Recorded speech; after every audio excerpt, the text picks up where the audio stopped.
Assalamualaikum dan salam sejahtera. Bertemu kembali bersama saya Kimi dalam berita hiburan. Topik hangat yang menjadi perbualan para peminat filem tempatan ialah penamatan tayangan filem konspirasi di pawagam seluruh negara. Finas telah menegaskan bahawa tayangan filem tersebut dihentikan atas keputusan pihak penerbit tersebut dan bukan disebabkan daripada arahan ataupun sekatan rasmi daripada mana-mana pihak.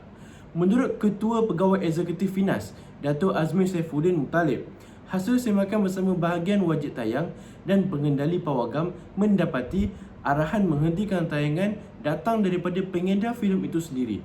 Beliau turut menjelaskan bahawa filem konspirasi telah mendapat kelulusan penuh daripada Lembaga Penafisan Filem atau LPF serta lulus syarat wajib tayang sebelum ditayangkan di pawagam.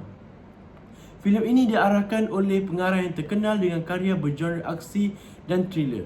Menariknya, filem ini turut menggunakan teknologi kecerdasan buatan atau AI dalam sebahagian babak penggambaran.